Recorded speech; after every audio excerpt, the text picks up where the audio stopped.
Hello boys, class 7 आपका जो lesson चल रहा है फलों की चौपाल, उसको मैं आगे कंटिन्यू करूँगी। आज आप कल तक मैंने पहले वीडियो में आपको, इससे पहले मैंने अमरूद तक पढ़ा दिया था। अमरूद पेज नंबर आपका 46 तक पढ़ा दिया था अमरूद। अब हम पेज नंबर 46 संतरा जो है लिखा है वहाँ पर ऊपर हेडिंग, वहाँ से स्टार्ट करेंगे। तो आज हम इस वीडियो में आपकी रीडिंग, सेकंड रीडिंग जो है मैं शुरू करवाने जा रही हूँ। तो आप प्लीज़ मेरे साथ अपनी नोटबुक निकाल लीजिए और मेरे साथ रीडिंग करेंगे और कठिन शब्दों का देखेंगे कि कठिन शब्दों का हिंदी में भी कितने मीनिंग होते हैं, हिंदी टू हिंदी। तो आप वो मेरे साथ देखेंगे और इस रीडिंग करने के बाद मैं आपको इसमें से बाकी बचे हुए लेसन में से आपका जो है वो शब्दार्थ और कठिन शब्द दूँगी। तो फिर इसके बाद हम क्वेश्चन आंसर स्टार्ट करेंगे। तो हम फिर अब रीडिंग स्टार्ट करने जा रहे हैं, तो ध्यान से सुनिए मेरी। संतरा। आम की तरफ देखकर और इस गाजर की भी बहुत शिकायतें आ रही हैं। सरकार, जो भी इसे खाता है दस्त और पेट की गड़बड़ी के शिकार हो जाता है। अंडरलाइन कर लीजिए। इसको कई बार समझाया गया है लेकिन इस पर कोई प्रभाव नहीं पड़ रहा है। आम। गाजर की तरफ देखकर, क्यों जी, ये सच है? Question mark. गाजर। आम की तरफ देखकर, श्रीमान संतरा प्रसाद द्वारा मुझ पर लगाए गए आरोप सच नहीं है सरकार। आप मुझ पर विश्वास करें। उल्टी, दस्त, पेट दर्द आदि गड़बड़ियाँ मेरे कारण नहीं बल्कि मुझको खाने वालों की लापरवाही के कारण होती हैं। दरअसल मेरे शरीर पर उगे लंबे लंबे बालों में एंटीमीवा नामक जीवाणु होते हैं। अंडरलाइन कर लीजिए। एंटीमीवा नामक जीवाणु होते हैं जो पेट के अंदर कीड़े पैदा करते हैं तथा पाचन क्रिया को प्रभावित करते हैं। अतः लोगों को चाहिए कि खाने से पहले मुझको अच्छी तरह से रगड़ रगड़ कर साफ पानी से धो ले। मैं तो विभिन्न प्रकार के विटामिनों का बहुत अच्छा और सस्ता स्रोत हूँ जहाँ से उद्गम होता है किसी चीज़ का। मेरे अंदर vitamin A, vitamin B, vitamin D, vitamin K आदि प्रचुर मात्रा में उपलब्ध होते हैं और शरीर के विकास में महत्वपूर्ण भूमिका निभाती हूँ। गाजर बैठ जाती है और गाजर के बैठते ही मूली खड़ी हो जाती है। मूली। आम की तरफ देखकर, अगर इजाज़त हो तो मैं भी कुछ कहूँ श्रीमान। आम। हाँ हाँ, कहिए मूली देवी, क्या कहना चाहती हैं आप? मूली। गाजर बहन ने जो कुछ भी कहा है वह बिल्कुल सच कहा है सरकार। गाजर बहन की बातें काफ़ी हद तक मेरे ऊपर ही भी लागू होती हैं। मेरे शरीर पर भी रोए होते हैं और उनमें भी घातक जीवाणु होते हैं। अतः मुझको भी खाने से पहले खूब अच्छी तरह से धो लेना चाहिए। मूली बैठ जाती है और फिर केला खड़ा हो जाता है। केला। आम की तरफ देखकर, उधर देखिए महाराज, अंगूर राम उधर कोने में छिपकर बैठे हैं। वैसे तो अपने आप को ये बहुत फ़ायदेमंद बताते हैं लेकिन सूचना मिली है कि इनको खाने से भी कई लोग बीमार पड़े हैं। इनका स्पष्टीकरण आवश्यक है महाराज। आम उचक कर इधर उधर देखते हुए, भाई अंगूर राम, आप पीछे से उठकर सामने आइए और श्री केला जी की बातों का जवाब दीजिए। एक छोटा सा बच्चा जो अंगूर का मुखौटा पहने हैं पीछे से उठकर आगे आता है। वह आम की तरफ हाथ जोड़कर नमस्कार करता है। अंगूर। वैसे तो श्रीमान केला जी हमारे बुजुर्ग हैं वह जो चाहे जो सो कहें, लेकिन सच्चाई यही है सरकार कि गुणों के मामले में मेरा कोई जवाब नहीं है। मैं देखने में जितना छोटा हूँ उतना ही अधिक फ़ायदेमंद हूँ। Vitamin A, vitamin B, vitamin C, protein, वसा, कार्बोहाइड्रेट, कैल्शियम, फास्फोरस, लोहा आदि मनुष्य के लिए उपयोगी भला कौन से तत्व हैं जो मुझ में नहीं हैं। तभी तो शरीर में खून बढ़ाने, खून की सफाई करने, पाचन क्रिया ठीक करने, नेत्र ज्योति बढ़ाने आदि में मेरी महत्वपूर्ण भूमिका होती है। कमज़ोर और रोगी लोगों के लिए मैं तो अति उपयोगी हूँ। केला। अंगूर की बात काटते हुए अपने ही मुंह से अपने गुणों का बखान आप बहुत कर रह चुके हैं। हम मानते हैं कि अंगूर राम की आप बहुत गुणवान फल हैं, लेकिन क्या ये सत्य है नहीं है कि आपको खाने से कई लोग पेट की गड़बड़ी के शिकार हुए हैं। अंगूर, आपका आरोप बिल्कुल सच है, लेकिन लोगों के बीमार होने में मेरी रत्ती भर भी गलती नहीं है। रत्ती भर मतलब थोड़ी सी भी गलती नहीं है। होता यह है कि ठेले वाले मुझे खुला लेकर बेचा करते हैं।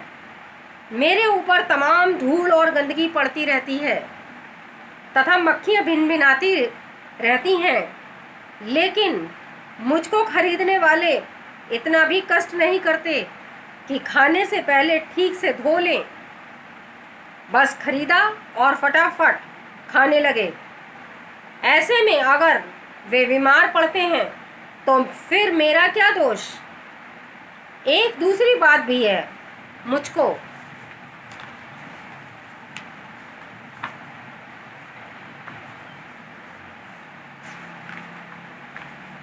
डाल पर से कच्चा ही तोड़ लिया जाता है और कार्बाइड आदि द्वारा मुझको पकाया जाता है। इन गैसों का कुछ अवशेष मेरी चमड़ी पर, स्किन पर रह जाता है जो लोगों को नुकसान पहुंचाता है। आम हंसते हुए, ठीक है अंगूर राम जी, हम मान गए कि लोगों के बीमार होने में आपका दोष नहीं है, लेकिन आप उपाय भी तो बताइए ताकि लोग बीमार ना पड़ें। अंगूर, बहुत सीधा सा उपाय है हुजूर। लोगों को चाहिए कि खाने से पहले मुझे अच्छी तरह से धो डालें, बल्कि बेहतर तो ये होगा कि 5-10 मिनट तक मुझे पानी में ही डालकर छोड़ दें, फिर अच्छी तरह से साफ करके धो पोंछ कर ही खाएं। अंगूर बैठ जाता है। अंगूर के बैठते ही सेब खड़ा हो जाता है।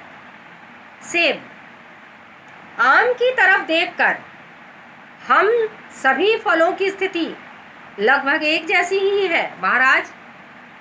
अधिकांश लोग हमें खाने का सही तरीका ही नहीं जानते, इसलिए हम लोग चाहते हुए भी उतना अधिक फ़ायदा नहीं पहुंचा पाते जितना पहुंचाना चाहिए, बल्कि कभी कभी तो उल्टे उन्हें फ़ायदे की जगह नुकसान हो जाता है।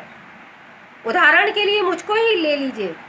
खनिज लवण और विटामिनों की मैं खान हूँ, गुणों का मैं खजाना हूँ। मेरे बारे में मैं तो यहाँ तक कहा गया है कि जो व्यक्ति रोज़ एक सेब खाए उसे कभी डॉक्टर के यहाँ जाने की ज़रूरत ही नहीं पड़ती। लेकिन बहुत से ऐसे लोग हैं जो खाने से पहले मेरी चमड़ी या स्किन या छिलका उतार देते हैं।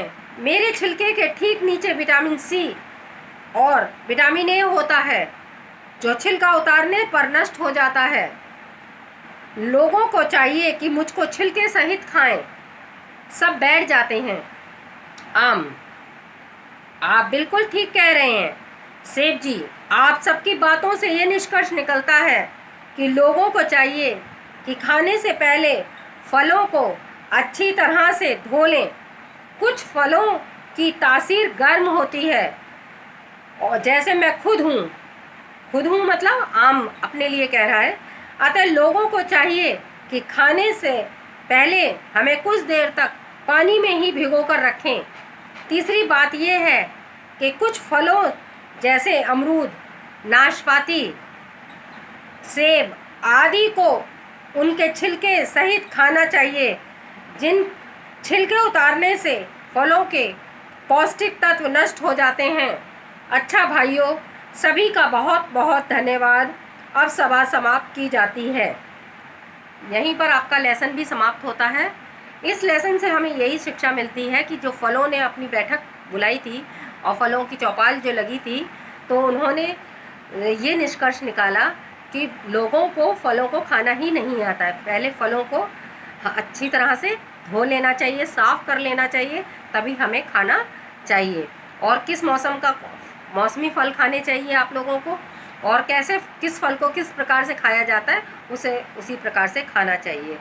तो इस लेसन से हमें यही शिक्षा मिलती है कि सारे फल हमारे शरीर के लिए बहुत ही पौष्टिक होते हैं, विटामिन्स होते हैं उसमें, और लेकिन फलों से कुछ हमारे गलत उनका उपयोग करने से हमें नुकसान भी पहुंच जाता है। तो इसलिए फलों का उपयोग करने से पहले आप उनको अच्छी तरह से साफ़ कर लें, धो लें, और तभी आपको वो फ़ायदा पहुंचाएंगे। तो मैं इस लेसन के आपको वर्ड मीनिंग पहले ही दे चुकी हूँ। कठिन शब्दों पर आप मार्क कर लीजिए।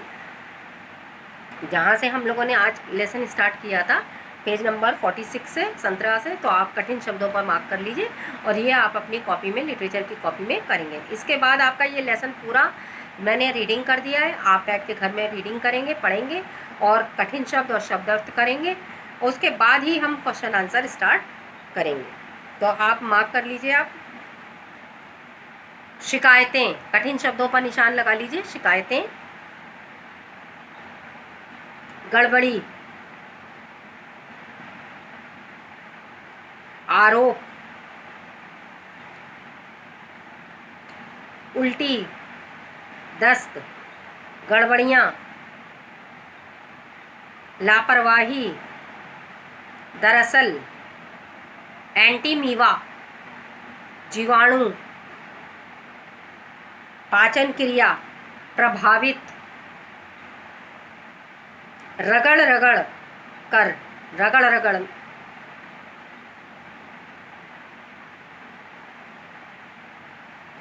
उपलब्ध, महत्वपूर्ण, इजाज़त,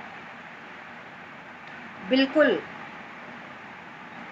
जीवाणु, घातक, ये सभी आपके कठिन शब्द हैं। आप कठिन शब्दों में फ़ायदेमंद,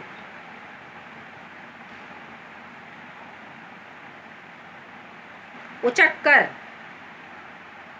बुजुर्ग, सच्चाई, प्रोटीन, कार्बोहाइड्रेट, कैल्शियम, फास्फोरस, नेत्र ज्योति, गुणवान, रत्ती भर, ठेले वाले, मक्खियाँ, भिनभिनाती, फटाफट, अवशेष, कार्बाइड, उपाय,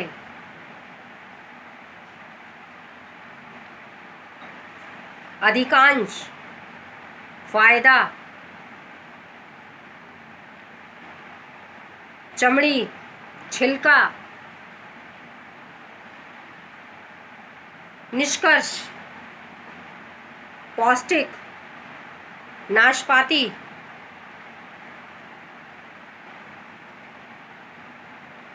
ये आपके कठिन शब्द होंगे। तो आप प्लीज़ अपनी कॉपी में शब्दार्थ और कठिन शब्द भी कर लीजिएगा, और इस लेसन को अच्छी तरह से, जैसे मैंने आपको रीडिंग किया है, तो आप भी पढ़ लीजिएगा। तो फिर उसके बाद आपको मैं नेक्स्ट वीडियो में क्वेश्चन आंसर स्टार्ट करेंगे हम फलों की चौपाल के। तो thank you so much, God bless you.